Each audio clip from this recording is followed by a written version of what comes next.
Bien, bueno, vamos a tener un capítulo de genética evolutiva. Los temas de evolución siempre son bastante controversiales en algunos puntos donde generalmente falta información, pero la construcción de árboles filogenéticos se ha ido mejorando en el tiempo. Ya no se correlaciona solamente datos de secuencias de ácidos nucleicos, ADN o ARN, sino que también la secuencia de aminoácidos y su estructura y su función asocian mejor el camino que ha seguido la evolución de algún grupo de individuos, ¿no? Incluso la evolución humana. El tema de evolución se trata desde la época de los griegos, ¿no?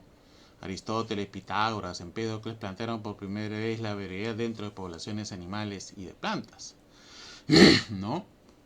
Se dieron cuenta de que la evolución realmente iban desde organismos más pequeños y menos complejos a organismos más complejos y mucho más diferenciados, ¿no? En la Edad Media, ¿no? Averroes y Albert von Bollestadt establecieron también un origen primigenio realmente de las especies. Incluso Leonardo da Vinci también planteó este punto. Pero fue en verdad el conde de Buffon, ¿no? Georges Leclerc, en el siglo XVIII, quien planteó la primera teoría evolucionista en su libro llamado Historia de la Tierra, escrito en 1740. ¿No? Ahí él comienza a hablar ya de los fósiles, ¿no? De animales que existieron, animales y plantas que existieron, pero que después no aparecen en los registros. Y ellos plantean, ahí es donde por primera vez se plantea una teoría evolutiva, ¿no? Primigenia, pero finalmente teoría, ¿no? Sería hasta el siglo XIX quien el señor Jean-Baptiste Lamarck publicó un libro titulado Filosofía Zoológica. En él sugirió que el medio ambiente obligaba a todos los organismos a sufrir pequeños cambios, los cuales eran transmitidos a sus descendencias generación tras generación. Esta teoría se conoció con el nombre de herencia de caracteres adquiridos, ¿no? Que plantea, bueno, ante los cambios del medio ambiente, los organismos vivos sufren pequeños cambios para adaptarse, los cuales serán transmitidos a su descendencia generación tras generación, ¿no? El tema de acá de Lamarck era el motor del cambio. Para él plantea de que el organismo mismo producía su cambio para adaptarse y no influía el medio ambiente en este cambio, ¿no? Por eso que se le llamó herencia de los caracteres adquiridos, ¿no? Y el ejemplo más famoso es el de la jirafa, ¿no? Ahí Lamarck lo que plantea es, según la teoría, ¿no? Las jirafas se originaron de un individuo que tenía cuello corto, y debido a que las hojas de las ramas de las cuales se alimentaban estaban más altas del cuello, los antecesores comenzaron a transmitir, ¿no? A tener descendencia con cuellos más largos, producido por el estiramiento mismo del organismo, ¿no? Pero esa teoría pues cayó en desuso porque al final de cuentas es el medio ambiente quien determina, más no en sí el organismo, ¿no? Y eso fue planteado por Darwin, ¿no? Que al tener cuellos, aquellos individuos que nacían con un cuello más largo tenían una ventaja evolutiva sobre el resto y se reproducían y pasaban, ¿no? Transmitían esa información, pero el motor del cambio en este caso es el medio ambiente, no el organismo, ¿no? Este señor, Charles Darwin, ¿no? Fue el que escribió pues, el famoso libro en 1859 sobre el origen de las especies por medio de la selección natural, ¿no? Él planteó que en cada generación existían variaciones morfológicas, fisiológicas y de conducta entre los individuos de una misma población. Si se producía un cambio en el ambiente, aquellos individuos mejor adaptados a este cambio dejarían mayor descendencia dentro de la población, que con el tiempo y en forma gradual originaría una nueva especie alejada de la original, ¿no? Entonces él plantea dos puntos importantes, que el cambio es gradual, ¿no? Y la variabilidad es producida por un tamiz que es la selección natural, es el medio ambiente quien determina el cambio en las poblaciones, ¿no? Para dar origen a nuevas especies. Es interesante también tener de que este libro fue publicado cuando todavía Gregor Mendel estaba haciendo sus trabajos en abejas. Los conceptos de genética básica o clásica no existían. Él construye verdaderamente una teoría evolutiva sin genética. No se habla para nada la palabra gen, ¿no?, en ninguna parte del texto, ¿no?, del libro. Pero sin embargo, bueno, con evidencia fósil, con evidencia anatómica, geográfica, él logró construir esta teoría, ¿no?, en su famoso libro. Bien, ¿qué evidencias? Darwin tenía algunas peculiaridades, ¿no? Era muy curioso y se dedicaba también a la columbofilia, es la crianza de razas y variedades de palomas, ¿no? Sobre todo las palomas mensajeras que se utilizaban en la Inglaterra de 1800, ¿no? Pero bueno, él con su famoso viaje alrededor del mundo, él se pierde 5 años, se va, ¿no?, como naturista en un buque que iba a cartografiar, ¿no?, las costas de Sudamérica, de África, de Asia. Él recolecta plantas y animales a lo largo de todo ese viaje, ¿no? Y observa, por ejemplo, que había mucha similitud de órganos entre distintos organismos, ¿no? Había mucha homología, por un lado. Luego también observa los restos de los fósiles, lo mismo que había hecho el conde de Buffon. Habían especies que habían desaparecido y probablemente eran los ancestros de las modernas, ¿no? Otro aspecto que observa bastante y lo recalca muy bien es en la isla Galápagos, ¿no?, donde la distribución geográfica, que es una separación física, ¿no?, permitió que a partir de un ancestro, ¿no?, muchas de las especies, sean iguanas, sean lo que él encontró en Galápagos, tortugas, se diferenciaron, ¿no? Los diferentes ambientes tenían diferentes topologías geográficas y entonces eso determinó también diversidad con el tiempo, ¿no? Y el aspecto de la selección artificial, él acuñó el término selección natural, ¿no? Él se dio cuenta que igual que los agricultores, igual que los granjeros o criadores de animales, hacen una selección artificial seleccionando algunos animales, ¿no?, con respecto a otros y reproduciéndolos, ¿no? En pocas palabras, ¿no?, es un tamiz. Entonces, así como el hombre obra para obtener nuevas variedades y razas de animales y plantas por selección artificial, la naturaleza también obra haciendo una selección natural.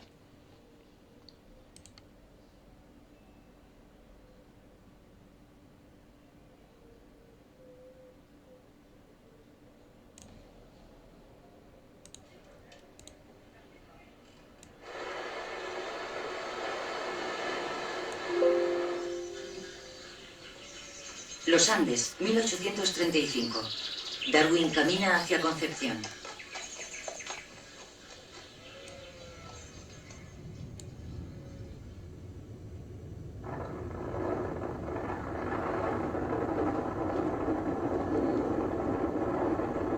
En un segundo se crea una extraña impresión de inseguridad. La Tierra, símbolo de solidez, se agita bajo nuestros pies.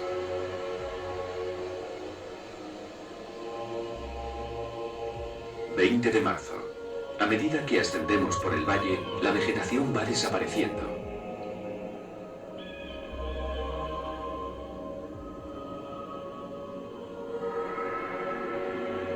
No puedo imaginar ninguna otra parte del mundo que muestre de una forma tan extraordinaria las fracturas de la corteza terrestre.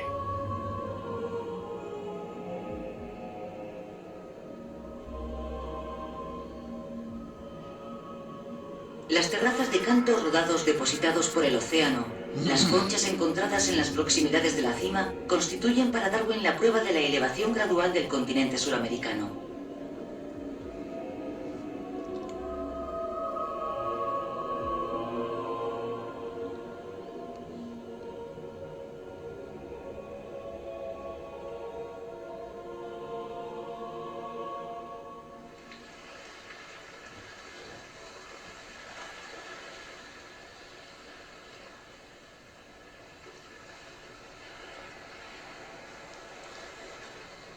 Al final del verano, el Beagle llega al archipiélago de las Galápagos.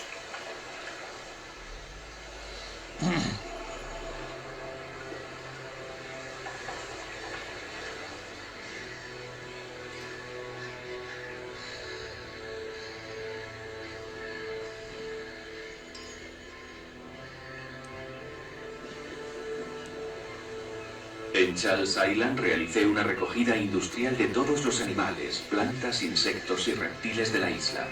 Cuando más tarde los compare, será muy interesante descubrir con qué zona o centro de la creación debemos relacionar a los seres organizados de este archipiélago.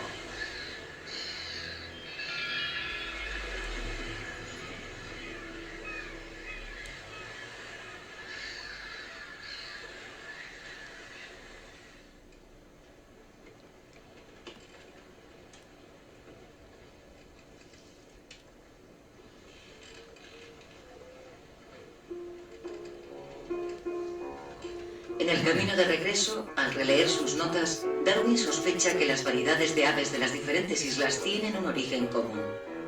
Surgen las primeras dudas. ¿Realmente las especies son estables?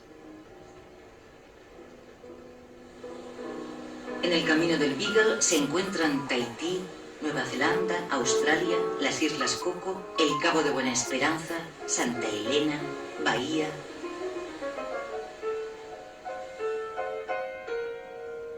El viaje del Beagle ha sido con diferencia el acontecimiento más importante de mi vida, que determinó toda mi carrera. Siempre he tenido el sentimiento de que este viaje constituyó la primera formación, la primera educación real de mi mente.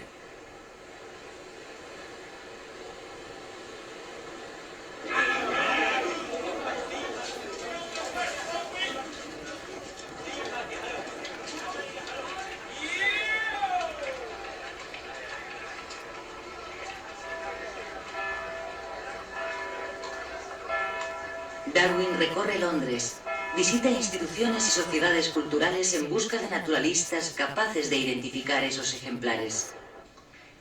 Mi querido Hinslow, no he avanzado mucho con los grandes hombres. Creo que, como usted me dijo, están desbordados con sus propios asuntos. Con sus propios asuntos.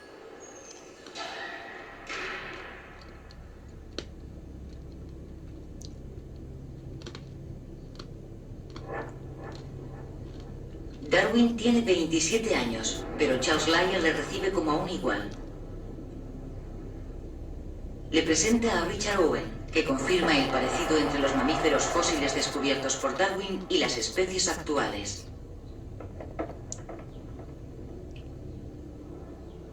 John Gould describe los pinzones de las Galápagos e identifica 13 nuevas especies. Darwin comprende entonces que provienen de una sola especie original procedente del continente. Su aislamiento en islas alejadas y sus diferentes hábitos alimentarios han favorecido la variación de la forma del pico. Dichas variaciones podrían haber provocado la aparición de nuevas especies.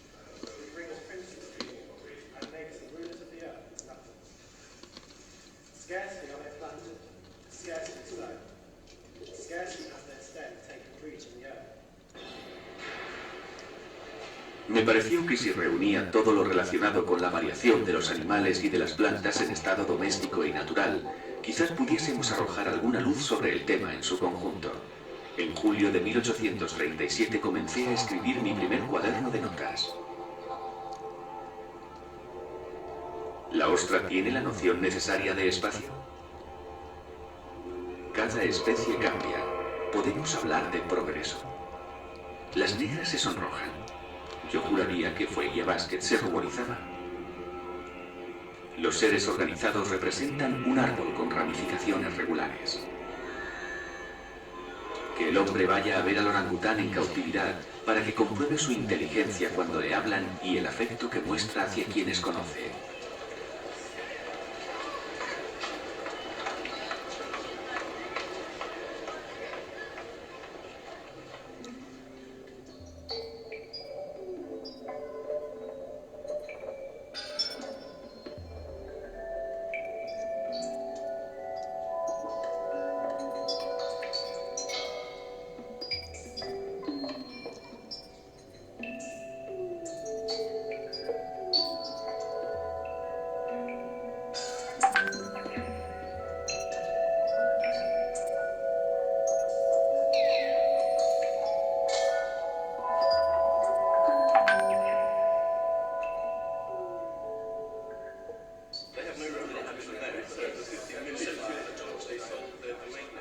Darwin cena regularmente en el Ateneo, en donde se codea con la élite intelectual. Se pasa horas en los sofás del club leyendo obras de la biblioteca. Entre otras, el ensayo sobre el principio de población de Thomas Robert Malthus. Malthus explica que los hombres se multiplican mucho más rápido de lo que aumenta la producción alimentaria. Como se producen más individuos de los que pueden sobrevivir, la lucha es necesaria y solo los más aptos sobreviven.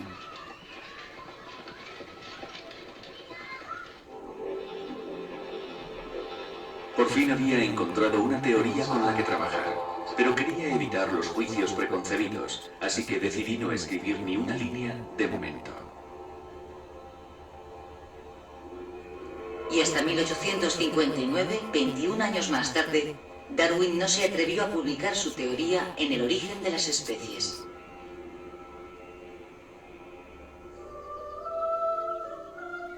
¿Casarse o no casarse?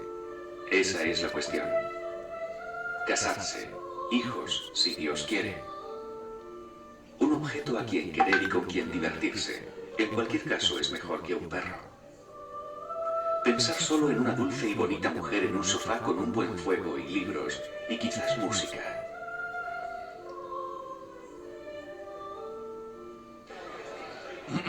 No casarse, nada de hijos, libertad para ir a donde uno quiera. Conversaciones de hombres inteligentes en los clubes, más dinero para libros. Una vez demostrada la necesidad del matrimonio, ¿cuándo? ¿Tarde o temprano? La respuesta fue temprano. Eligió a Emma Whitwood, su prima hermana. Se conocían desde siempre y ella había sido testigo de su creciente pasión por la historia natural.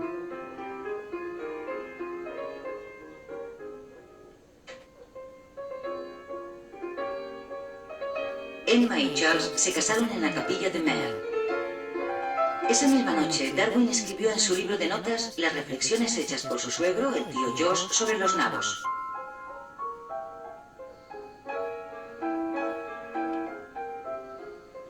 Unos días más tarde, compra un piano para Emma. A partir de ese momento, la vida familiar y la ciencia estarán profundamente ligadas.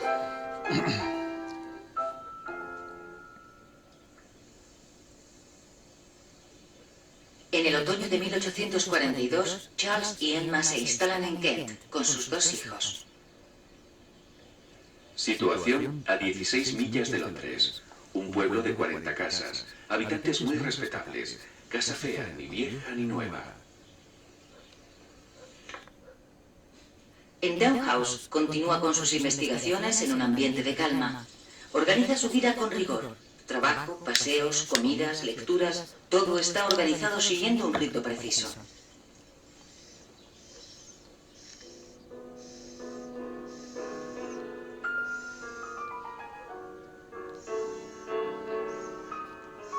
Lleva un tren de vida confortable. Tiene una mujer abnegada.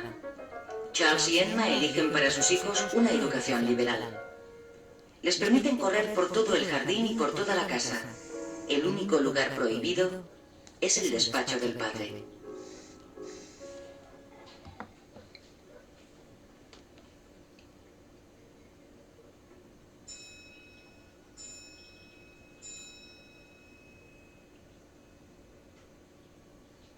Darwin ha terminado de publicar todos los resultados del viaje del Beagle. Solo le queda por describir un cirrípedo que había encontrado en Chile. Primero lo diseca. Sus particularidades le intrigan. Consigue otros ejemplares aquí y allá.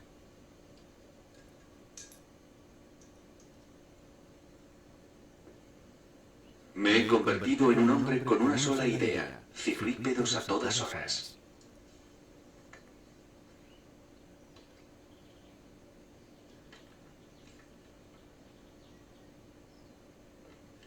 Las diversas transformaciones que experimentan estos extraños crustáceos entre el estadio larvario y adulto ocupan a Darwin durante 8 años. Su monografía le sitúa definitivamente en el medio científico. La salud de Darwin es precaria. Para curarse, acude regularmente a Malvern a tomar las aguas. Tratamientos y paseos por las colinas le producen un efecto beneficioso. Así que envía allí a su hija Annie, que ha caído gravemente enferma. Querida Emma, Annie se ha sumido en un dulce sueño al mediodía de hoy. Nuestra pobre y querida hija ha tenido una vida muy corta, pero espero que haya sido feliz. A los 15 días, Emma trae al mundo a Horace, su noveno hijo.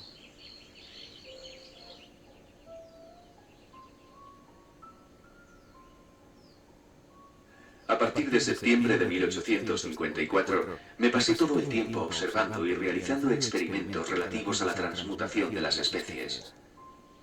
Cuando veo la cantidad y la variedad de libros que he leído y resumido, me sorprendo de mi labor.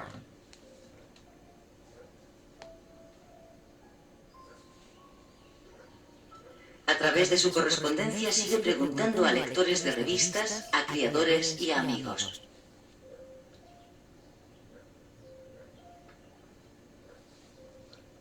Entre sus allegados se encuentra Lyell, así como el apasionado Thomas Harley, pero sobre todo Joseph Hooker, uno de los primeros a quienes confía su teoría.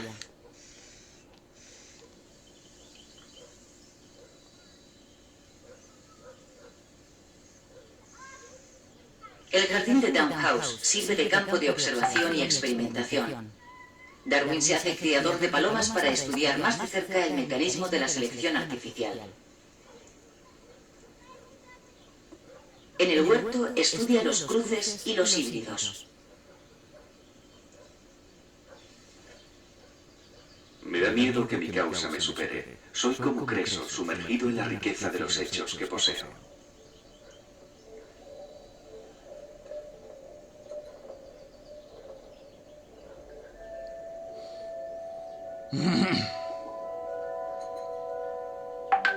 En su despacho se acumulan los esqueletos. He reconstruido esqueletos de pato salvaje y doméstico. Qué bueno el olor del pato bien guisado.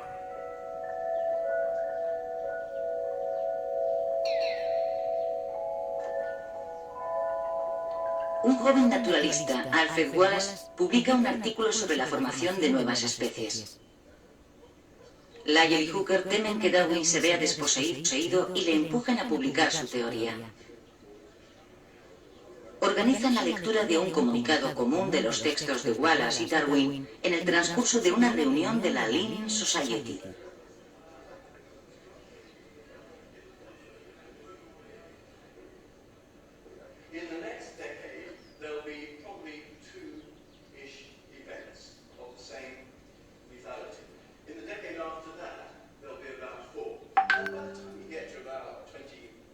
Darwin tiene 50 años, cuando en noviembre de 1859 aparece El origen de las especies.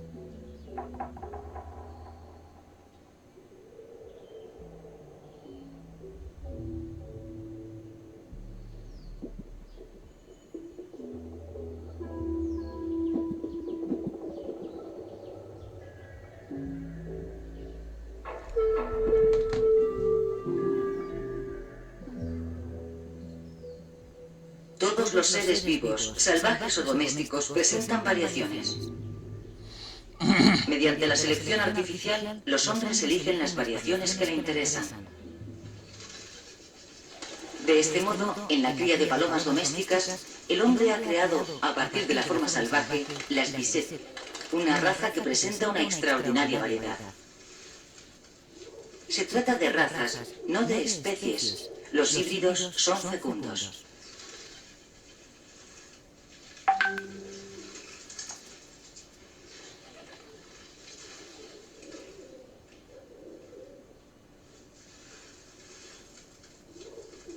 En la selección artificial, el hombre solo puede acumular las variaciones que se presentan. Elige teniendo en cuenta su beneficio.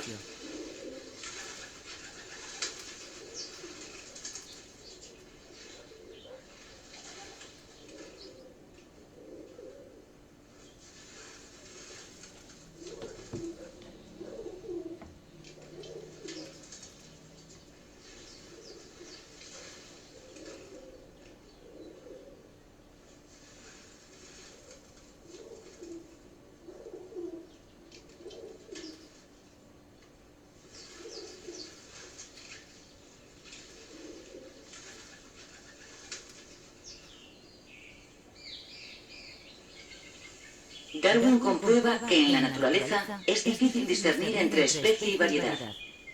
Algunos naturalistas distinguen como especies lo que otros consideran variedades.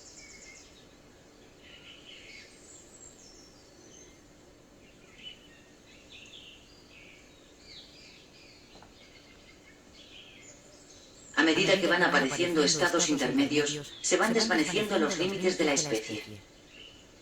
Para Darwin, las variedades, en un primer momento ligeras y después más pronunciadas, son especies nacientes.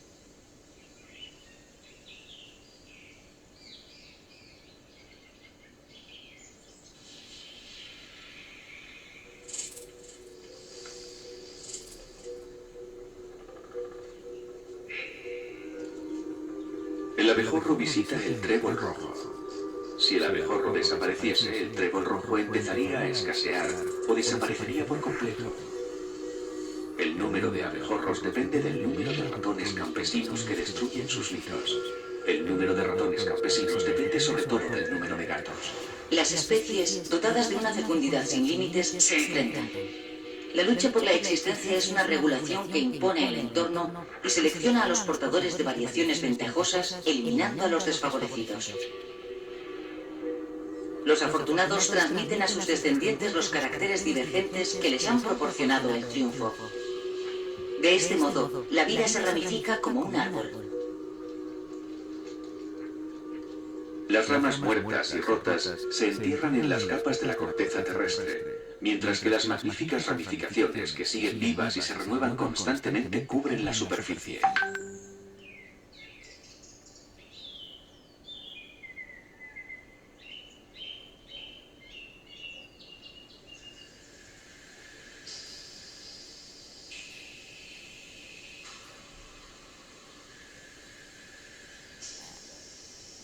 La selección natural solo puede actuar a paso lento. Lleva al perfeccionamiento de cada criatura. Se adueña de cada mejora con una seguridad infalible.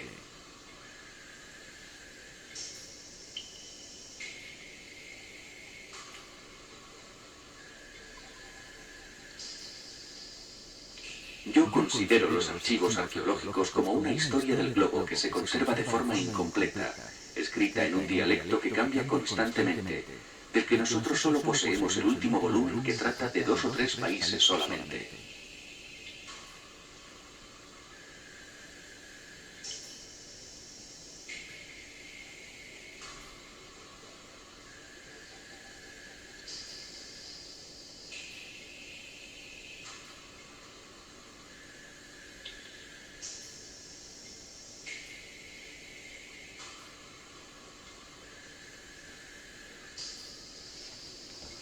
En un futuro lejano veo que se abrirán caminos hacia investigaciones más importantes sobre la adquisición necesariamente gradual de todas las facultades y de todas las aptitudes mentales, un hecho que arrojará luz sobre el origen del hombre y sobre su historia.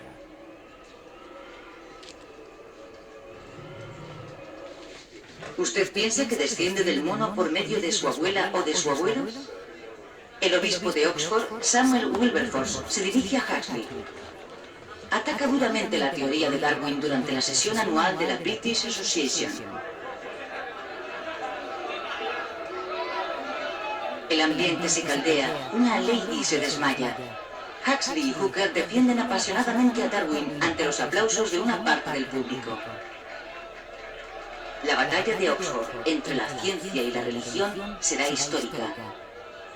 Pero Darwin no está presente. Una vez más está enfermo. Mi querido Hooker, admiro su valor. Yo habría preferido morir antes que responder al obispo ante esa asamblea.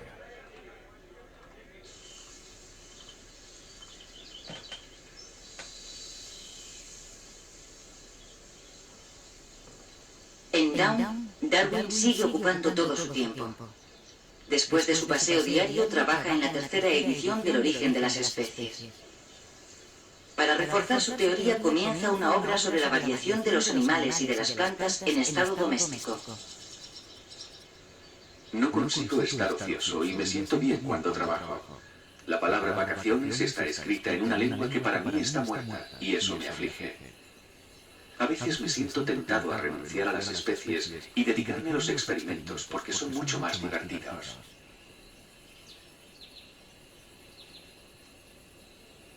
Fascinado por el papel de los insectos en la fecundación de las orquídeas, Darwin concluye que la naturaleza tolera la autofecundación, pero favorece los cruces.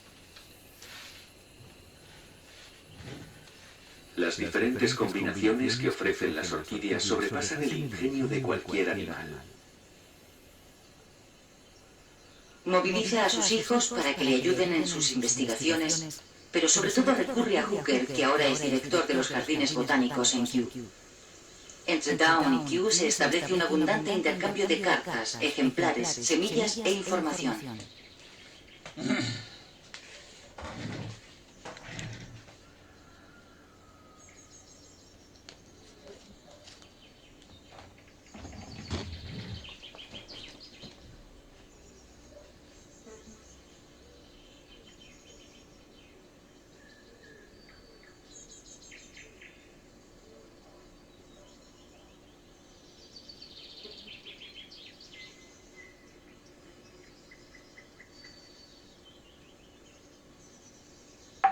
Dos tipos de plantas acaparan la atención de Darwin: las plantas insectívoras y las plantas trepadoras. Trata a las plantas carnívoras como a seres vivos. Las habla, las alimenta con comida o sustancias químicas. Comprueba las analogías entre el reino animal y el reino vegetal. Las plantas respiran, ingieren, digieren, expulsan.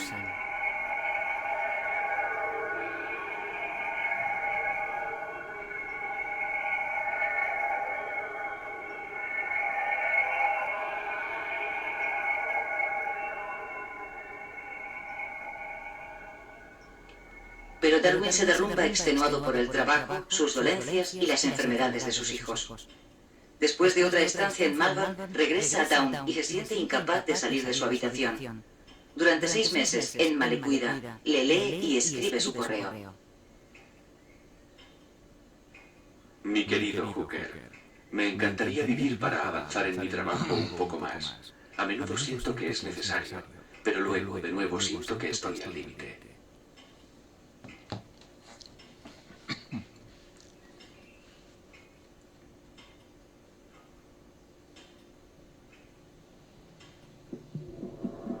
Ha llegado el libro de los monos. Declaro que nunca he leído algo tan grandioso. Libro que Huxley acaba de publicar. En él, Huxley confirma la conexión entre el hombre y el mono. Darwin está aún más entusiasmado, si cabe, por el hecho de que unas semanas antes, Lyell había abordado el mismo tema sin atreverse a atribuir al hombre un origen animal.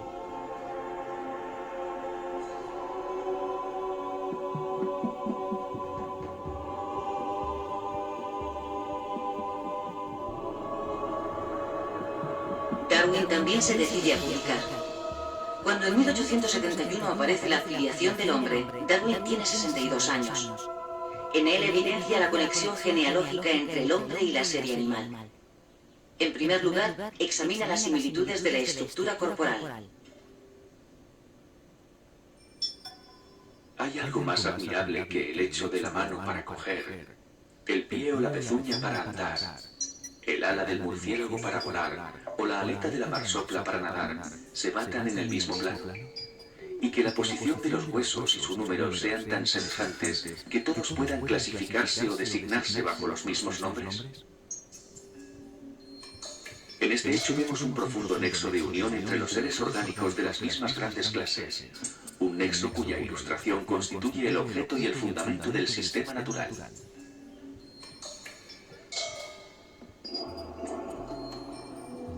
Los embriones de los animales y del hombre atraviesan fases de desarrollo similares.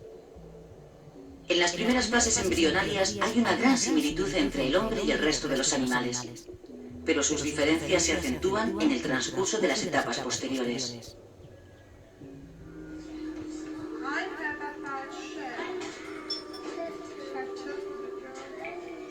Darwin estudia a continuación las analogías entre las facultades mentales de los hombres y de los mamíferos. La diferencia entre la inteligencia del hombre y la de los animales superiores es ciertamente una diferencia de grado y no de naturaleza. Comparten emociones y capacidades comunes como la curiosidad, la atención, la memoria y la imaginación. Sin embargo, el hombre es el único que ha desarrollado tanto la capacidad de abstracción, el sentido de la belleza, del misterio y de lo divino.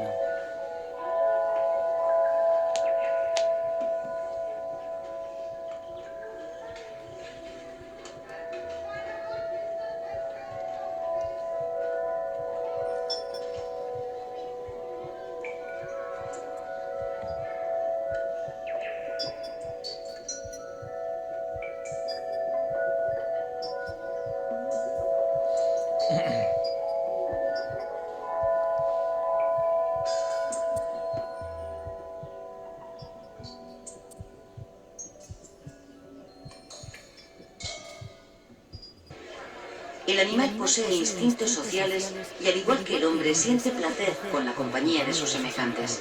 La selección de los instintos sociales, y en especial del instinto de la simpatía, conduce al hombre a desarrollar sentimientos morales y altruistas. Combinados con la racionalidad de dichos sentimientos, favorecen los comportamientos antiselectivos como la ayuda a los más débiles y a los desheredados. De este modo, la civilización permite invertir la acción de la selección natural. Nosotros no sabríamos refrenar nuestra simpatía, ni siquiera bajo la presión de una razón implacable, sin perjudicar a la parte más noble de nuestra naturaleza.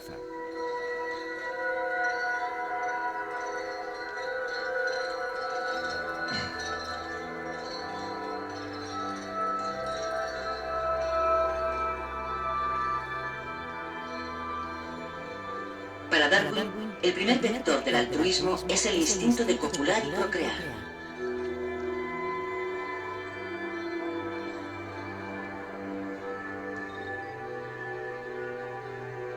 La selección sexual proporciona a algunos individuos machos una ventaja sobre otros en la competición por las hembras. Cuanto más hermoso es el aspecto en celo del ave del paraíso, más posibilidades tiene de seducir a las hembras y por lo tanto de reproducirse. Pero también son mayores las posibilidades de ser víctima de un predador. La selección sexual está ampliamente dominada por la selección natural, que tiende hacia la prosperidad general de la especie.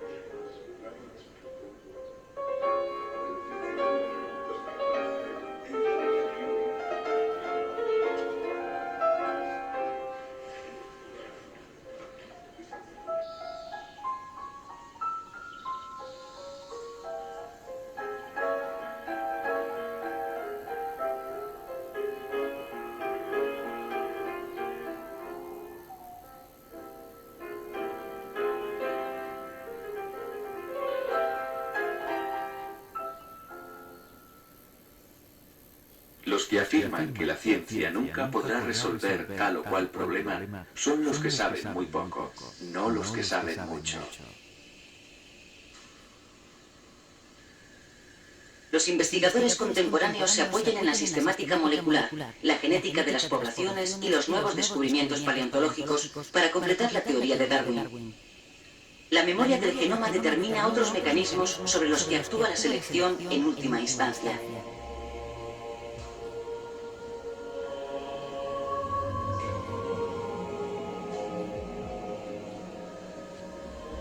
La biología permite comprender que la base física de los fenómenos hereditarios está constituida por genes. Los genes se localizan en los cromosomas y se transmiten a los descendientes. A veces pueden variar por mutación. Como intuyó Darwin, la procreación sexual es un factor constante de renovación. Gracias a la recombinación de los genes, la procreación sexual abre un amplio campo para las variaciones.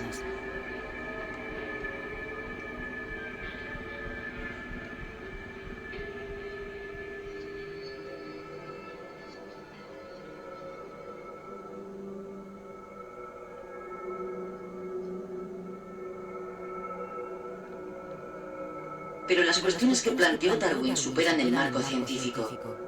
Somos conscientes de la relación de dependencia que mantenemos con nuestro entorno y de los grandes efectos que puede tener en el futuro la suma de nuestras pequeñas acciones.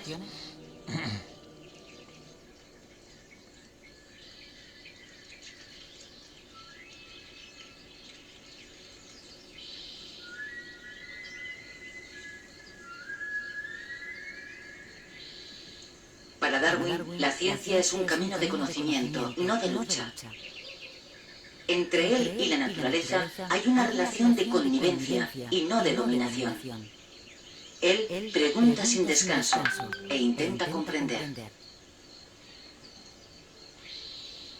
Para nosotros, el misterio del comienzo de todas las cosas es incomprensible.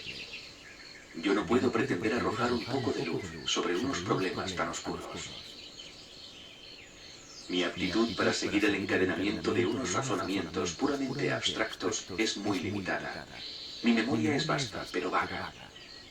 Siempre me he esforzado por mantener una mente abierta que me permitiera renunciar a una hipótesis, por muy querida que me fuera, cuando los hechos se oponían de forma manifiesta. Haber contribuido, aunque haya sido modestamente, al progreso de las ciencias naturales, ha sido la mejor forma de emplear mi vida. Y entonces, como menciona bien Darwin en su trabajo, una de las cosas que primero le llama la atención son las similitudes entre los órganos o la homología, ¿no? Ustedes pueden ver acá el ala de un murciélago, la aleta de una ballena, la pata de un caballo y finalmente el brazo de un humano, ¿no? Están acondicionados para hacer diferentes funciones, volar, nadar, correr, asir, ¿no? Pero si ustedes ven el color de los huesos son los mismos, ¿no? Diferentes formas, pero sí son los mismos huesos, ¿no? Que han sido especializados para poder adaptarse a diferentes medios, ¿no? Lo cual liga en realmente a todos los organismos a un antecesor. La evolución del caballo es uno de los más completos, digamos así, en restos fósiles. Tenemos un caballo que era casi el tamaño de un perro mediano, ¿no? Y que, bueno, tenía la presencia de muchos dedos, ¿no? 5 dedos, era pentadactílico, ¿no? Un tamaño pequeño, un sistema digestivo simple, ¿no? ¿Y qué pasó? Hace 30 millones de años comenzó a retroceder los bosques. Y se comenzaron a crear sabanas, grandes extensiones de sabana, de básicamente hierba, de poca altura. Y estos animales cambiaron sus hábitos alimenticios y se volvieron animales ya corredores, ¿no? La pata evolucionó a tener pues 3 dedos, un dedo. Lo que nosotros llamamos pata en verdad no es pata, es el dedo medio, equivalente al dedo medio de nuestros pies humanos. Súper especializado, ¿no? Para correr. Entonces, bueno, proceso se ha dado un proceso de 30 millones de años. Otro es la distribución geográfica, ¿no? Que se dio cuenta Darwin. Y bueno, tenemos animales que están ubicados en Australia, por ejemplo, es un ejemplo, ¿no? Tenemos ahí una gran cofradía de animales aplacentados, ¿no? Como los canguros, el ornitorrinco, porque están aislados. Se separó Australia, ¿no? De Asia y quedó aislado, no llegaron los carnívoros. Luego tenemos, ¿no? La región de Asia, de África, la región de Europa y Asia, ¿no? Con Norteamérica, y nosotros que somos la región neotropical, donde tenemos regiones que tienen seres vivos típicos de ahí, ¿no? Por ejemplo, en la neotropical encontramos cuyes y camélidos, ¿no? Igual que encontramos en una zona oleártica los camellos dromedario bactriano, ¿no? El otro es la selección, ¿no? Como yo dije, Darwin en Inglaterra se practicaba el mejoramiento genético desde 1700, y una de las cosas que, bueno, domesticaron bien los ingleses fueron los caballos, ganadería, ovino, vacuno. Miren ustedes la diferencia, son la misma especie, pero la diferencia en tamaño entre un pony, ¿no? Y un caballo normal. Y la variedad de perro que ya hemos hablado en un momento, ¿no? Y las palomas, ¿no? la raza de la paloma. Él utilizó el término de selección artificial para acuñar el término de selección natural, ¿no? Para su teoría evolutiva. Bien, pero cuando vemos ya en conjunto toda la vida, el tema, pues nos tenemos que retroceder unos 3.500 millones de años atrás, ¿no? En esta era arcaica solamente había seres unicelulares de una sola célula. Los pluricelulares aparecieron 3.000 millones de años después, ¿no? En la época del Cámbrico, cuando hubo la explosión, ¿no? Esa famosa explosión, ¿no? Donde los seres pluricelulares se diferenciaron y muy rápido, ¿no? Moluscos, ya habían peces, primeras plantas, anfibios, reptiles, coníferas, ¿no? O sea, estamos hablando pues de unos 300, 400 millones de años, ¿no? Tuvo una explosión de nuevos organismos, ¿no? Luego vendrían con los mamíferos, las aves, ¿no? La presencia de plantas con flores, ¿no? Los primates, estamos por acá nosotros, ¿no? Y posteriormente ya, ¿no? Los primeros monos, 55 millones de años, los grandes monos, 35, y los homínidos están por alrededor del 20, ¿no? A nosotros nos dan unos 7, 8 años, tal vez 10 de antigüedad como especie, ¿no? Y siempre ha sido la intriga de realmente cómo sucedió, ¿no? Hemos pasado de una tierra netamente inorgánica, muy sacudida por temas de eventos físicos, temperatura, radiación, etcétera, ¿no? Y después hemos tenido que pasar pues de moléculas inorgánicas a moléculas orgánicas con la estructura de carbono. Todos los organismos vivos tienen estructura de carbono, ¿no? El cambio meramente que se dio, ¿no?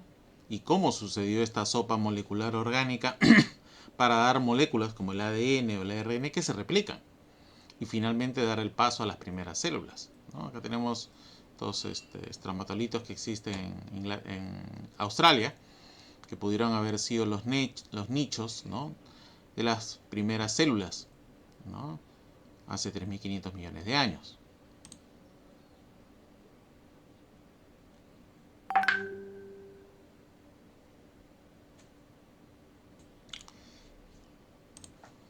Ahí tenemos, ¿no?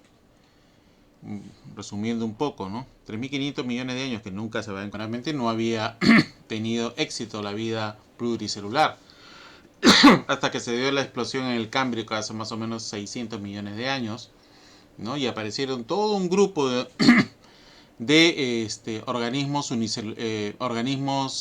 invertebrados, nidarios, equinodermos, anélidos, moluscos y artrópodos, ¿no? Ahí tenemos un mar antiguo, ¿no? Lleno de organismos invertebrados. Entonces la construcción de estos árboles, ¿no? A medida que ha avanzado la biología molecular y se han incorporado nuevos métodos de análisis, ¿no? Podemos dividir realmente prácticamente hoy en 5 reinos ¿no? A todo este grupo de organismos, y cada vez hay más sugerencias de modificaciones, ¿no? Pero bueno, nos quedamos con este clásico, ¿no? Un aspecto que siempre vamos a poder notar es que a medida que nosotros subimos en la escala filogenética, vamos a encontrar más complejidad, ¿no? Invertebrados no tienen esqueleto, ¿no? Hay acuáticos, hay terrestres. Luego los grupos de los vertebrados grandes, ¿no? Están los peces cubiertos de escamas, las aves, ¿no? Tienen plumas, los anfibios viven en la tierra y en el agua, ¿no? Los reptiles, ¿no? Animales de sangre fría, ponen sus huevos fuera del agua. Y los mamíferos, que tienen las crías, ¿no? internas, son vivíparos, producen leche, ¿no? Y tienen un pelaje, ¿no? Siempre hemos ido, ¿no? ganando complejidad desde lo más sencillo hasta lo más complejo. Igual vemos acá saltos evolutivos, ¿no? Un organismo invertebrado como este tunicado, que en algún momento su larva sufrió un proceso de neotenia y generaron los primeros individuos con un sistema nervioso, ¿no? Un protosistema nervioso, ¿no? Algunos más exitosos que otros, ¿no? Sin apéndice, luego aparecieron los apéndices, ¿no? Y finalmente el salto evolutivo hacia la Tierra, ¿no? Unos se quedaron en el agua, otros saltaron a la Tierra, los anfibios, los reptiles, etcétera, ¿no? Por ejemplo, una de las cosas es la evolución. Cada vez se está construyendo más el tema de cómo pasó de un pez, ¿no?, a un organismo anfibio y finalmente un organismo terrestre, ¿no? Ha tenido que haber todo un cambio, y que esto está asociado también al tema de activación y desactivación de genes somióticos, que ya lo hemos visto en los primeros capítulos, que dieron lugar a estos procesos. Uno de los grandes problemas para la clasificación taxonómica, ¿no? Uno de los grandes problemas para la clasificación taxonómica es quién fue primero, ¿no?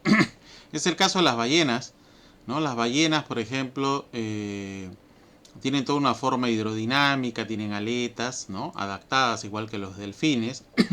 Pero a medida que nosotros retrocedemos y encontramos los fósiles, encontramos un animal más alargado, con la presencia ya no de una aleta en sí, sino apéndices. Y finalmente nos vamos a topar con un organismo caminante, terrestre, como si fuera una especie de lobo o perro, ¿no? De tal modo de que estos animales se aventuraron hasta dar origen a las ballenas hace millones de años. Estamos hablando pues de unos 55 millones de años. Y cuando se hacen los análisis moleculares, ¿no?, nos damos cuenta, por ejemplo, que el hipopótamo, que es un animal terrestre, está muy emparentado con el tema de las ballenas, ¿no? Entonces, este organismo, el hipopótamo, para mucho tiempo en el agua. En un momento sus antepasados se arriesgaron más hasta transformarse en las ballenas modernas, ¿no? ¿No? Y lo vemos con más detalle, ¿no?, y cómo finalmente acabamos pues acercándonos mucho, ¿no?, al hipopótamo, ¿no? Es un tema que ha cambiado entonces el tema de los árboles filogenéticos de estos organismos acuáticos, ¿no?, en este caso las ballenas.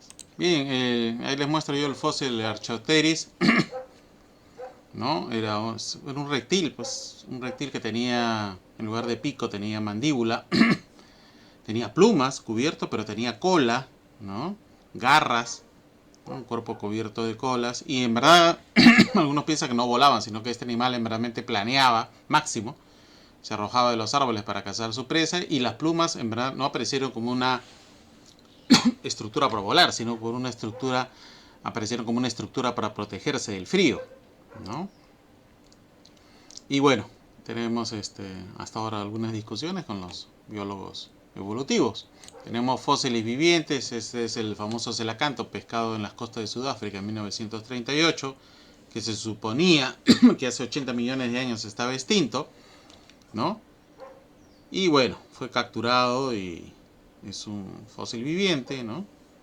Que hasta ahora, ¿no?, se han pescado algunos, ¿no?, de estos animales sobrevivientes. Ahí vemos al detalle. Algunos asumían de que el celacanto era el intermedio entre los organismos acuáticos y terrestres, ¿no? Sin embargo, hay el problema, pues, que las aletas, ¿no?, las aletas no tienen cinturas, sobre todo las pectorales. Y las alanas no tienen cintura. Para tener apéndice tienes que tener una cintura escapular o una cintura pélvica, ¿no? Y eso lo descartó, ¿no? En verdad es una especialización del animal, más no es en verdad un prototipo de pata, ¿no? Bueno, un salto evolutivo del agua a la tierra ha tenido que ser la aparición del huevo, ¿no?, agniota, ¿no? Un huevo que protege de la desecación, ¿no? Los primeros organismos deben haber sido acuáticos, porque ponían los huevos en tierra, ¿no?, a diferencia de los anfibios, ¿no? Y bueno, este huevo agniota tenía pues un vitelo que lo alimentaba y lo nutría, como una especie de placenta y cordón umbilical, ¿no? Ese salto evolutivo de tener un huevo agniota, como lo que vemos acá, permitió realmente que se desarrolle todo el tema de reptiles durante la era del Cretácico, el Jurásico y el Triásico, ¿no? Porque le dio una ventaja evolutiva el poder tener protección, ¿no?, al embrión y futuro organismo, ¿no? Incluso tuvieron toda su era, ¿no?, los dinosaurios, pues, prácticamente a raíz de este éxito de tener los huevos agniota, ¿no?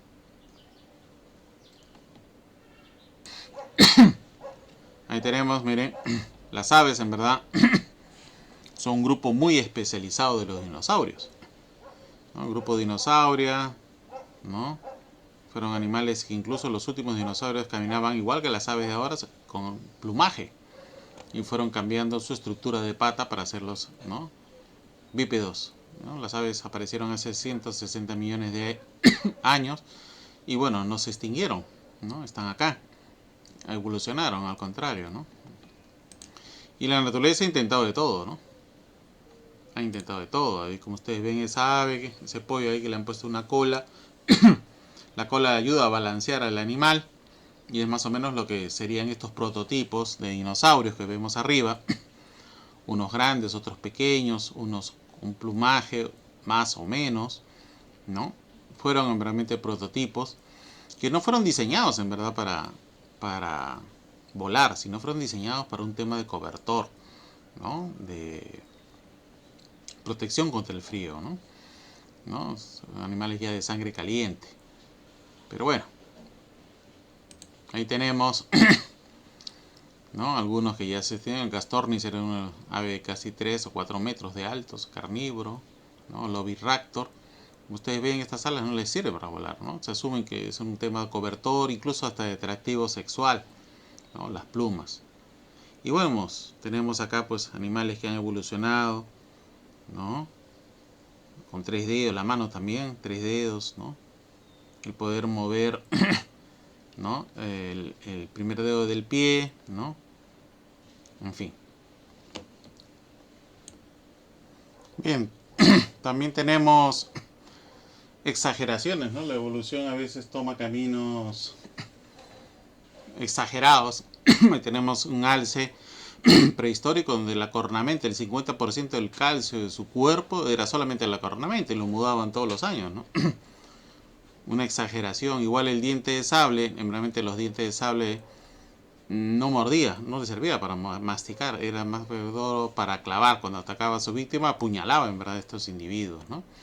Son temas evolutivos extremos, pero que se dan, y bueno, animales ya extintos, ¿no? Bueno, y en humanos, solamente para tratar el tema de humanos, ¿no? Pues tenemos, realmente cada vez aparecen más, a medida que retrocedemos encontramos más especies emparentadas realmente con nuestro Homo sapiens, ¿no? Cada uno es diferente, bípedos realmente que van a hacer dar origen, ¿no?, en forma aleatoria a la especie que nosotros conocemos. Ya le había mencionado, en el caso de ballenas, bueno, se están haciendo estudios moleculares cada vez más profundos, ¿no? Cada vez más profundos, hacemos estudios moleculares de diversos animales.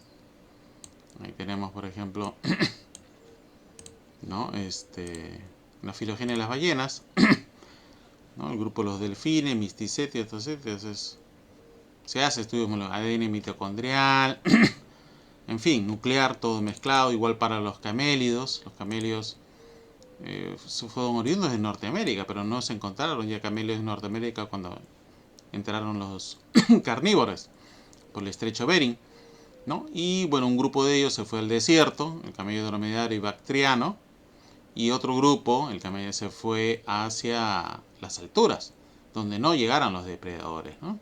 Hay una separación como de 11 millones de años entre estos dos grupos de camélidos que sobrevivieron en condiciones extremas, uno adaptado a la altura y otro adaptado a medios de desierto, ¿no?, donde no llegaran los carnívoros, por eso sobrevivieron.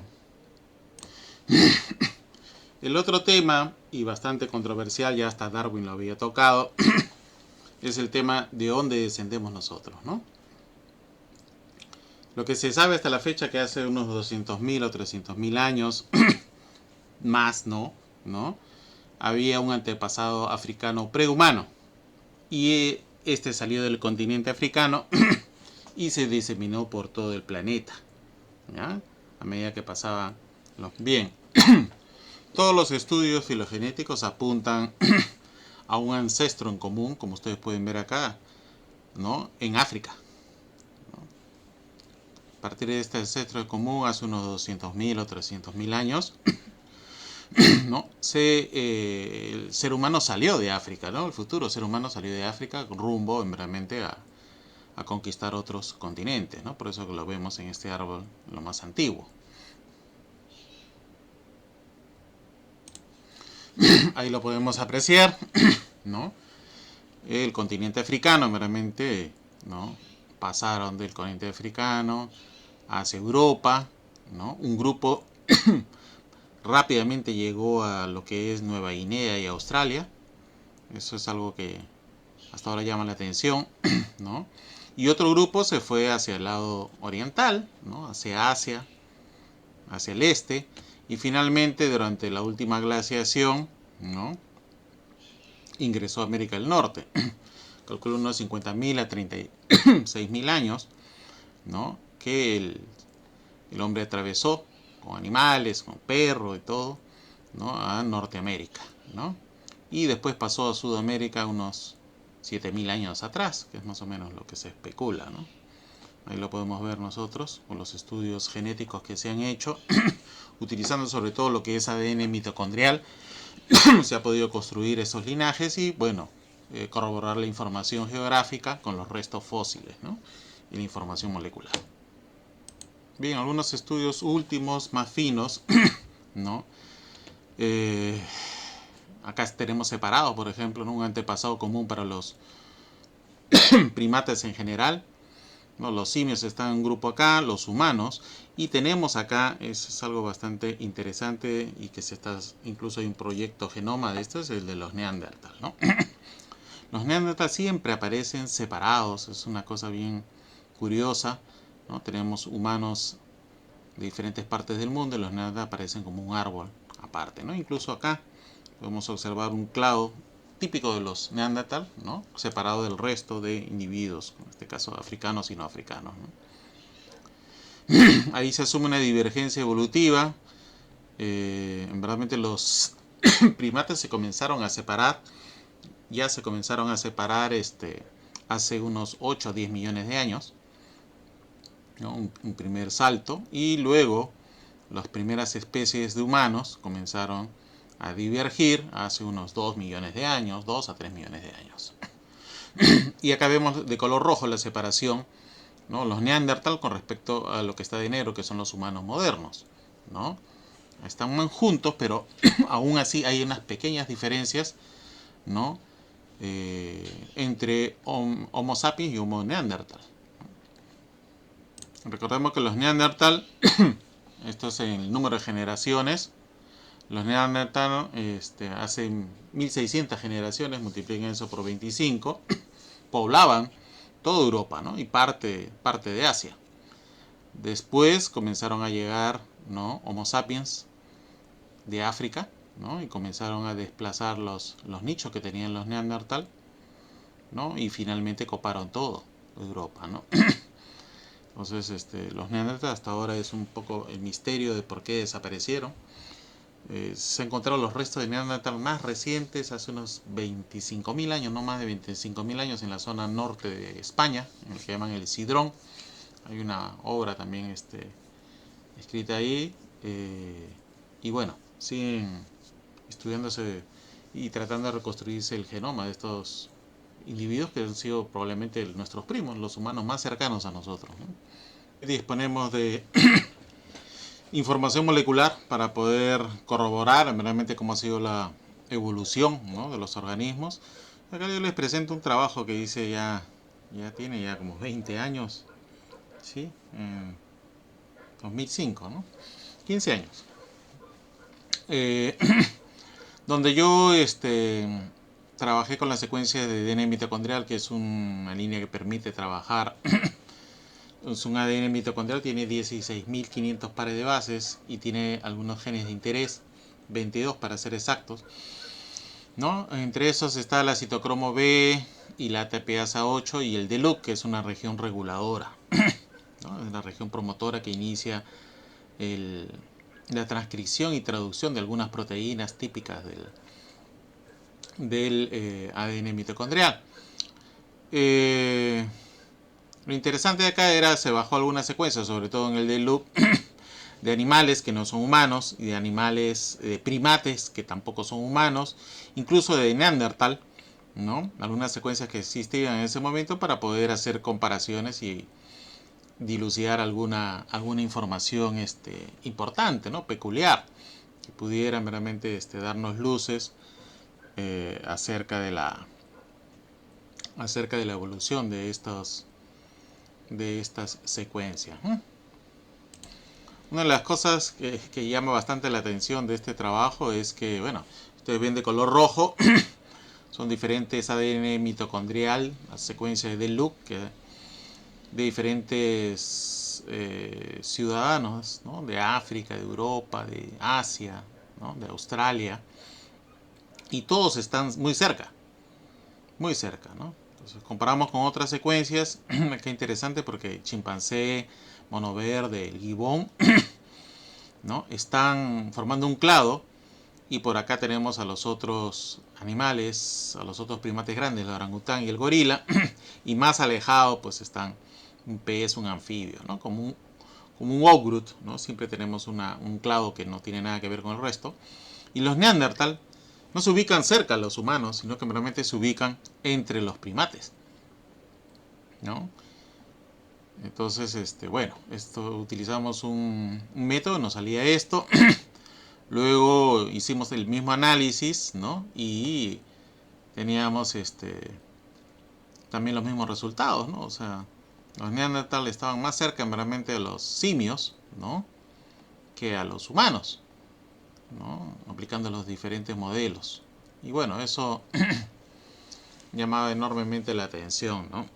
Una de las cosas que realmente dilucidamos es de que realmente el Neandertal es un grupo humano extinto muy homogéneo, pero es intermedio entre los humanos actuales y los primates no humanos, o los simios, ¿no? Sobre todo con el chimpancé y el gorila. O sea, hay un tema ahí que todavía no se ha resuelto. Realmente estamos ante un simio evolucionado, muy evolucionado, o estamos en verdad ante un protohumano. Son las preguntas que todavía la gente de fisiología no lo ha resuelto, ¿no? La gente que trabaja en evolución está constantemente buscando más información, ¿no? Que creciente de esta especie, la más emparentada que nosotros hemos tenido en la Tierra. Bien, como ya hemos manejado el mega, ahí les adelanto, pues tenemos las poblaciones que les mostré, ¿no? Donde están los humanos y sus secuencias, ya se alineó, ¿no? Hay algunos vacíos. Neandertal, chimpancé, orangután están acá al último, ¿no? Y bueno, uno puede ir viendo en la secuencia, ¿no? Ir viendo en la secuencia. Nosotros una secuencia, en este caso el de Luke, ¿no? Grande, para poder hacer las comparaciones y poder hacer un análisis filogenético. Una vez que ustedes trabajan la secuencia, la alinean, ¿no? Ustedes pueden simplemente botar la información, ¿no? Eso que parcialmente tenemos de Neandertal, tenemos parcialmente la información, pero sirve, ¿no? El programa te lo va a permitir construir, ¿okay? Entonces nosotros jalamos las secuencias, ahí tenemos las secuencias, están todos, ¿no? Ya ustedes saben manejar el programa Mega, ¿no? Que les permite hacer, ¿no? Ver secuencias variables, ¿no? O ver las secuencias conservadas, ¿okay? A lo largo de todo, ¿no? De todo el programa. Entonces, ¿no? Podemos ver todos, ¿no? Viendo las secuencias y vamos a ver qué nos resulta, ¿no? A ver, vamos a usar Neighbor Johnny. Vamos OK. Y ahí tenemos, ¿no? Entonces, más o menos verlo. Ustedes van a poder ver. A ver.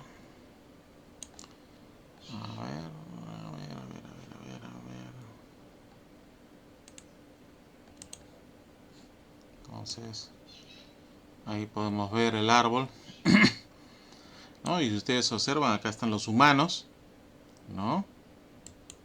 Lo que yo les mencionaba. Y más abajo están, ¿no? Los simios, ¿no? Pero el programa siempre me bota, ¿no? En esta secuencia, los Neandertal están más emparentados, ¿no? Con primates no humanos, ¿no? Que es lo que se observa acá. Neandertal A y B, acerca, ¿no? Están más cerca a chimpancé, ¿no? Gorila. Acá hay otro Neandertal, pero no están acá, no se les ve acá. No están ubicados en humanos, están ubicados entre los primates. Y eso es un tema, es un rompedero de cabeza, ¿verdad? ¿No? De que realmente los Neandertal eran realmente simios super evolucionados o eran en verdad un protohumano, ¿no? Pero es interesantísimo esto. Aplicamos otro modelo, ¿no? El modelo de máxima parsimonia. Acá también obtenemos, ¿no? Los mismos resultados, o sea, tenemos a humanos bien relacionados y luego estamos los gorila, chimpancé, los simios y abajo aparecen los neandertal, ¿no? O sea, en una posición pues muy cercana a los primates, ¿no? Más cercana a los primates que los humanos. Una cosa bastante interesante, ¿no? A ver, apliquemos, vamos a aplicar otro modelo. MP máxima parsimonia, a ver. Aplicamos. Ahí está. Acá también, ustedes observan, ¿no? Están todo el grupo humano separado. Acá están monos y nos vuelve a aparecer otra vez Neandertal en el medio. En el medio, ¿no?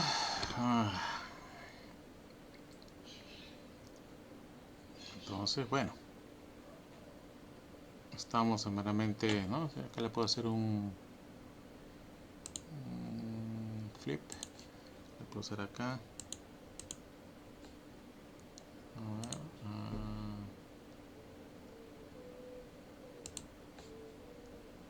un flip, vamos a subir. Bajemos esto, al revés, lo hagamos. Ahí está, ¿no? Igualito, ¿no? Están metidos dentro de primates, ¿ya? No humanos. Es un aspecto que hace 15 años, bueno, pude concluir eso y creo que las cosas se han ido acrecentando cada vez más, ¿no? Un dato interesante. Bien, algunas características que todo biólogo debe conocer, ¿no? La presencia de pelo, ¿no? También tenemos mutaciones. Nosotros somos el único primate que es alopécico. Poco pelo, ¿no? Pelado, como quieran, ¿no? Hay mutaciones que también a veces producen hipertricosis, ¿no? Pero somos uno de los pocos perder pelo. Y pelo, a lo que se asume es que ha sido una desventaja evolutiva, aparentemente porque nos expone a la radiación, nos expone, ¿no?, al daño. Sin embargo, para nosotros ha sido un tema evolutivo que ha pasado, ¿no? Un mono desnudo, en verdad, ha pasado desapercibido, ¿no? Tenemos otras características, por ejemplo, ¿no? El músculo, ¿no? El músculo palmar, ¿no? Que existe en algunas personas y en otros no, ¿no? Este músculo nos hace recordar nuestro antepasado entre árboles, arborícola, ¿no? Donde nosotros necesitábamos fuerza para poder balancear nuestro cuerpo agarrándonos de las ramas, ¿no? A la hora de saltar de un árbol a otro en busca de comida, etcétera, ¿no? Otro es cuando se eriza la piel, ¿no? Esta eriza de piel realmente debería ser acompañada de pelo, ¿no? Se nos eriza la piel por miedo, ¿no? Condiciones de frío, ¿no? Y es porque se cierran los poros y evita que se pierda agua y se pierda calor, ¿no? Cuando uno suda, realmente lo que hace es generar enfriamiento, ¿no? Bueno, es algo que nosotros también conservamos hasta ahora. Otros son los músculos del oído. Hay personas que pueden mover los oídos. Sí, hay gente que lo puede mover, ¿no? Nosotros podíamos mover probablemente los oídos, como hacen los perros o los gatos, dirigen no mueven la cabeza y mueven las orejas en dirección donde está el ruido, ¿no? Bueno, algunos todavía les persisten los músculos capaz de poder mover las lenguas, la oreja, ¿no? El otro es el tema de los dientes, ¿no? Antes teníamos nosotros pues los molares, nos servían prácticamente porque todo teníamos que romperlo, era duro, ¿no? Pero una vez que procesamos los alimentos, simplemente estos molares, ¿no? Ya no los necesitamos, sobre todo los que están al final, a veces sacan las muelas del juicio, ¿no? Es un rezago evolutivo, ¿no? Igual otros animales, las serpientes por ejemplo, ¿no? No tienen patas, pero sí presentan rudimentos. Son animales tetrápodas, pero ahora ya no lo son, ¿no? Evolutivamente lo han eliminado. O tenemos pues la presencia de cola hasta la 5ª semana. El embrión humano tiene cola, ¿no? Bien desarrolladas las coccigias. Y a veces aparece pues alguna mutación, los famosos colite chancho. En 100 años de soledad de Gabriel García Márquez se menciona esto por la consanguinidad, ¿no? Es un rasgo primitivo que hemos un antepasado que tenía cola, ¿no? Ahora no lo tenemos. Bien, nosotros pues podemos ver, ¿no? Todos los animales, todos los grupos de animales hasta llegar hasta los silvestres, hasta nosotros, ¿no? Así pasos evolutivos constantes, ¿no? Bien, uno de los aspectos que se debe conocer es cómo se construyen los árboles filogenéticos en una teoría evolutiva, biológica, ¿no? Cómo está mecanizado ese tema. No debemos olvidar que, según lo mencionado por Darwin, la variación de individuos dentro de una población, la cual va a heredar caracteres a la progenie, está sujeta a la selección natural, ¿no? En la teoría de Darwin se postularon 5 aspectos. Uno es que las especies cambian de forma continua y gradual. No hay saltos evolutivos. Un segundo aspecto es que existe un árbol filogenético para cada especie. Es decir, las especies emparentadas presentan un ancestro en común. En tercer lugar, ante un cambio del medio ambiente sobrevive la especie mejor adaptada.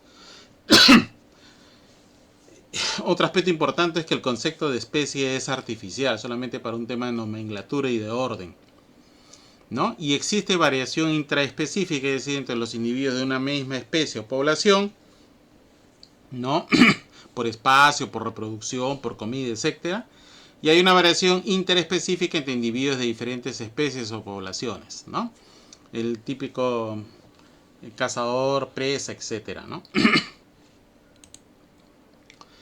Entonces, en base a eso, se construyen los árboles, ¿no? De los grupos más grandes, y de ahí se van subdividiendo hasta dar con siempre un ancestro en común, ¿no?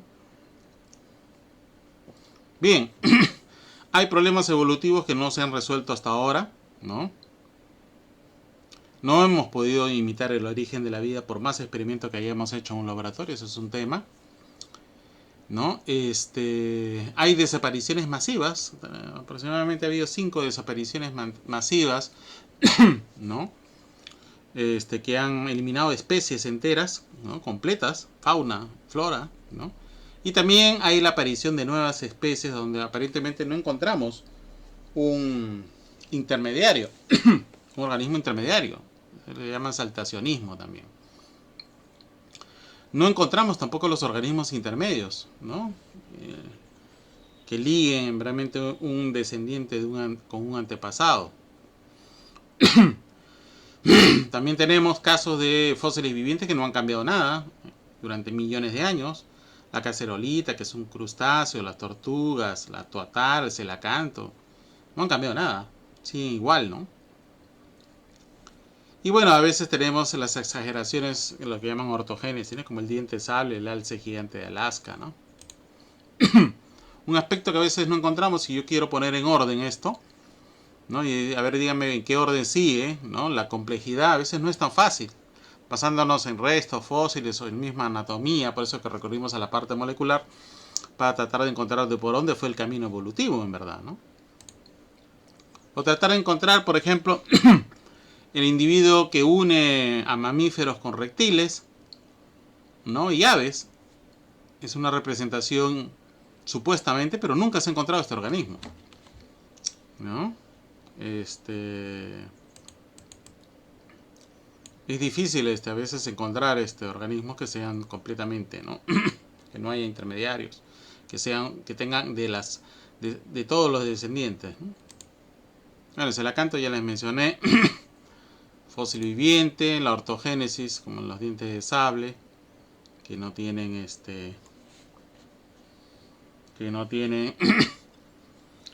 que se extinguieron porque probablemente desarrollaron colmillos demasiado grandes, ¿no? Y al final, pues, los alimentos no justificaban esto, ¿no? Es una especie de callejón sin salida evolutivo. Bien, en base a los trabajos de Darwin, se construyó una teoría que se llama la teoría del neodarwinismo, donde el genetista Theodorsio Hansky, el sistemático Ernest Mayr y George Gaylord Simpson, que era un paleontólogo, formaron la teoría sintética o la teoría neodarwinista, es decir, aquellas cosas que complementaban a lo que Darwin no propuso en su teoría, ¿no? ¿No?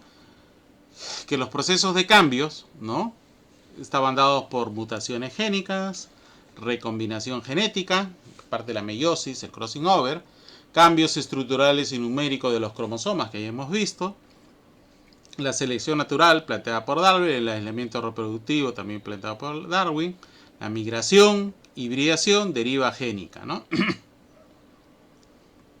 Entonces dice, los tres primeros, mutación, recombinación y cambios, explican la variabilidad genética. Los dos siguientes explican la adaptación de la especie, o sea, la selección natural y el aislamiento reproductivo. Y los tres últimos, migración y hibridación, son procesos de valor adaptativo, ¿no? Entonces esos 8 principios es lo que determinaron realmente los cambios evolutivos para los neodarwinistas.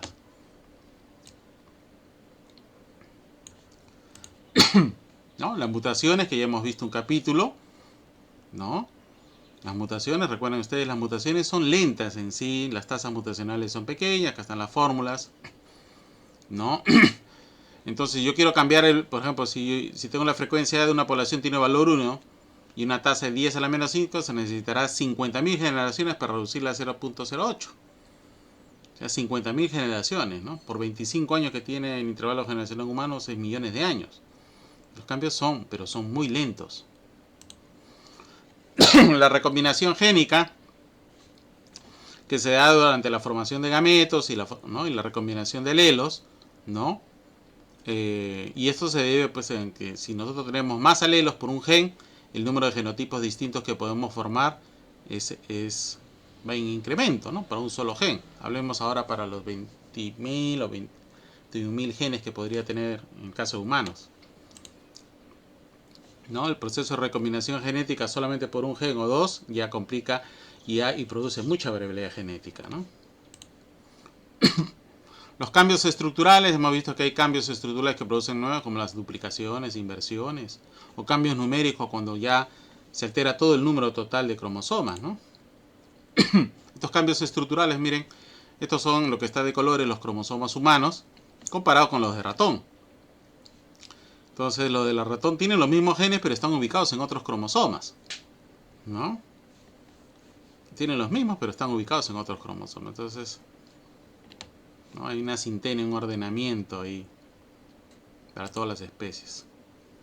Cambios numéricos, ¿no? 2N, si pierde, si gana, ¿no? O si es diploide, triploide, tetraploide. Hay mucha variabilidad con los cambios estructurales en los cromosomas. La selección natural, ¿no?, tiene que ver acá con la adaptación. El medio ambiente influye sobre la carga genética de una población y define la capacidad reproductora de un grupo de individuos con respecto a otros, ¿no?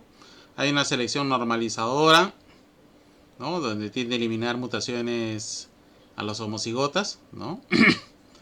¿No? Y bueno, hay una homocigosidad genética finalmente. La selección equilibradora suele favorecer a los genotipos heterocigotas, ¿no?, más variabilidad. La migración, ya hemos visto, son pues el desplazamiento por efectos de clima, un incendio, un terremoto, ¿no?, una causa natural que obliga a un grupo a moverse. Y bueno, esta población migrante, cuando llega a una población base, le cambia las frecuencias con el tiempo a medida que haya reproducción, ¿no? Ya lo hemos visto antes, ¿no? En fórmulas. Hemos visto que las frecuencias de una población base puede variar cuando la población migra, ¿no? Y hace cambiar la frecuencia de esta población base, ¿no? En el tiempo. La hibridación surge como producto de cruzamiento entre individuos de diferentes variedades o especies. Hemos visto ya la heterocigosis, el híbrido se incrementa a medida que los individuos estén más alejados filogenéticamente, ¿no? ¿Okay? Ahí tenemos el caso de cruces, ¿no? De individuos, estos son de la misma especie, pero diferentes tamaños, o de diferente especie caballo-burro, ¿no? Deriva génica ya sabemos que tiene que ver con los procesos de subpoblaciones. Cuando la población grande se divide en menos de 30 individuos, los individuos comienzan a reproducirse entre sí y comienza a elevar la homocigosis, ¿no? Hay más consanguinidad, pero lo que no sabemos es a qué homocigosis va, hacia la dominante o la recesiva, ¿no? Está la deriva, puede irse a un lado u otro, por eso se le denomina deriva génica. Y es lo que observamos nosotros en las poblaciones, ¿no? La población 12 luego se divide y con el tiempo predomina la frecuencia de uno, desaparece la otra frecuencia alélica, ¿no? Pero esa no sabemos en qué dirección va a dar, ¿no? Deriva génica. El efecto fundador es un aspecto interesante. Un pequeño grupo de una población se separa, ¿no? Y luego este pequeño grupo se adapta muy bien a un nuevo ambiente y comienza a haber endogamia y deriva génica porque son pocos individuos, ¿no? Y cambian la frecuencia, ¿no? Finalmente vamos a tener un grupo de individuos que ya en poco tiempo, ¿no? Se diferenció del resto, ¿no? Como una especie de cuello de botella, ¿no? Bien.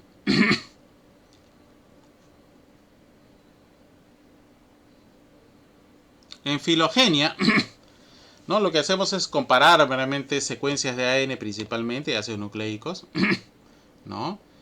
De dos formas, ¿no? La primera es aquella que trabaja a nivel de las especies y son concernientes al árbol genealógico. Cada vez que nosotros reproducimos en nuestro árbol genealógico estamos transmitiendo cambios a las siguientes generaciones, ¿no?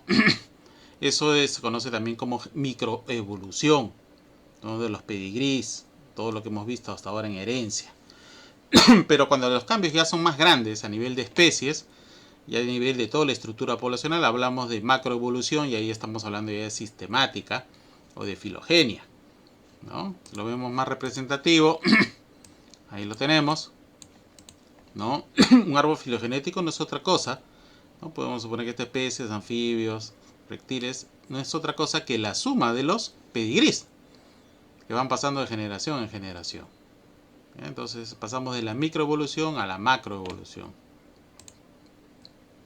¿Qué método filogenético? Que es lo que hemos estado viendo en los programas, como el MEGA, ¿no? Generalmente lo que se hace para tratar de dividir es que siempre todo árbol genealógico tiene una raíz con un individuo que es el ancestro en común. Y cada vez que se bifurca forma una rama, y cada vez que llega a un punto y se bifurcan dos ramas, eso es un nudo. Al individuo originario de esto se le conoce como unidad terminal operativa. De esa forma es que se van construyendo los árboles y bueno, existen software que los meten, ¿no? Para poder hacer más fácil el análisis usando ya matemática. Por ejemplo, acá hay filogenia de organismos, hay filogenia de genes, hay filogenia de alelos. Entonces tú puedes construir tu árbol filogenético en base a información genética, información taxonómica, molecular, etc. Ya te lo permite, ¿no? Entonces acá, por ejemplo, en filogenia, en organismos podemos tener cuando se cruzan individuos de diferentes especies, hay una hibridación, ¿no? O puede haber una recombinación de genes, ¿no? O de alelos, ¿no? Eso se da a nivel de especie, de alelos, nosotros lo podemos manejar a diferentes niveles. ¿No? Podemos hablar, por ejemplo, origen de nuevas especies, especiación, o puede haber una duplicación de genes, ¿no? Hay genes que están duplicados, o puede haber mutaciones de alelo, pasar de un alelo a otro, ¿no? La extinción también, acá también lo podemos ver, se extinguen los individuos, una catástrofe natural, ¿no? Se eliminan algunos pseudogenes, también algunos genes se inactivan, ¿no? O algunos alelos también se pierden en el camino, ¿no? Lo podemos manejar a diferentes niveles. Esa es una de las ventajas de esto. ¿No? Por ejemplo, en mamíferos, 120 millones de años atrás, ¿no? Eran mamíferos marsupiales, se separaron, ¿no? Luego 90 millones de años se separó este grupo, luego el grupo carnívora, ¿no? Cetácea, artiodáctila, perisodáctila, donde están los bóvidos, etcétera, ¿no? Se puede seguir la ruta meramente evolutiva de la aparición de los grandes grupos. Una barrera geográfica me puede separar dos especies, ¿no? Bueno, esto de los clados, basándonos nosotros tenemos que ir viendo ¿no? Aquellos que pertenecen y tienen un mismo ancestro es un clado monofilético. Aquellos que no tienen un mismo ancestro es un clado o un grupo polifilético. Y un grupo parafilético donde tú agrupas sin tener varias, ¿no? El mismo ancestro. No tienen ni siquiera el mismo ancestro. Es un grupo parafilético. Se puede dar todos esos tres tipos de eventos en una filogenia, ¿no? ¿Qué se está haciendo ahora? Bueno, hay una prisa con el tema de eliminación de especies y deforestación, de clasificar a las especies, ¿no? Hay 1.7 millones de especies en el reino animal solamente, ¿no? Se calcula por lo menos 10 a 100 millones de especies en total divididas entre más de 1 millón de géneros, ¿no? Si ustedes ven de animales y plantas, acá están las plantas, animales, insectos en gran número, vertebrados, moluscos, crustáceos, en fin, ¿no? Pero eso representa solamente una porción pequeña de 100 millones, de 10 o de 100 millones. Entonces no nos va a alcanzar el tiempo para poder catalogar, ¿no? Y hay problemas incluso para poder discernir, a veces son la misma especie en diferentes estadios, etc. Una de las cosas que se está usando es el citocromo oxidasa, citocromo 1, citocromo oxidasa 1, mitocondrial, que es una secuencia pequeña, ¿ya? Y esta secuencia, que es altamente variable, se le está utilizando para clasificar a las especies, ¿no? Lo que llaman los barcoding life, ¿no? Que utilizan los modelos para analizar y ver las relaciones filogenéticas. Para ganar tiempo y poder clasificar, porque hacer todos los proyectos genoma de todos los animales va a tardar mucho. Y eso no se va a lograr con el tiempo, ¿no? Ahí se les deja un programita que se conoce como Flow. Este programa es básico, pueden empezar fácilmente haciendo evolucionar un organismo. Eso fue inventado por un físico en movimiento de aguas. Y bueno, luego se lo compró, incluso PlayStation le compró los derechos, ¿no?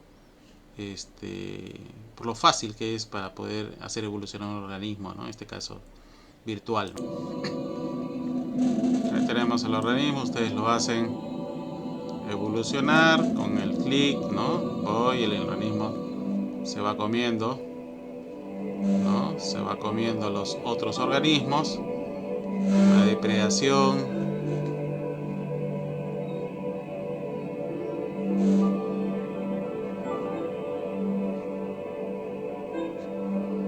Y va evolucionando a medida que va comiendo. Ya le salieron extremidades, ¿no? Entonces tiene que hacer evolucionar a su criatura cada vez más compleja. Es un programa bastante sencillo. Ha ganado premios incluso, ¿no? Por la forma tan didáctica de haber sido generado. Ya tengo apéndices, de no tener, ¿no?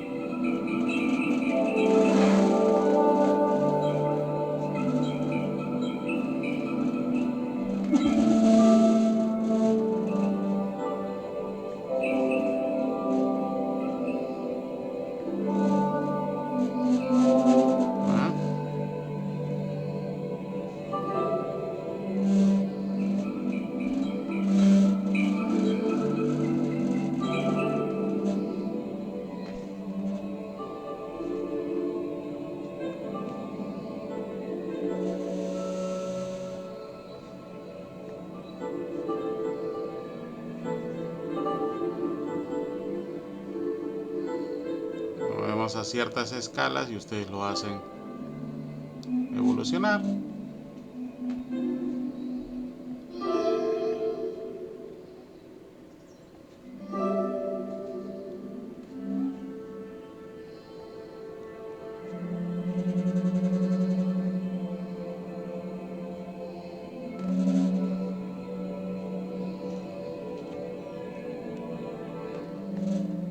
Y van saltando ustedes hacia donde está la fuente de alimento, ¿no?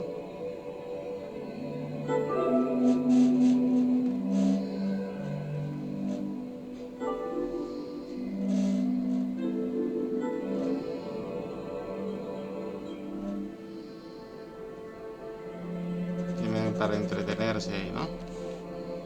Lo hacen evolucionar a su amiguito, ¿no? Bastante fácil.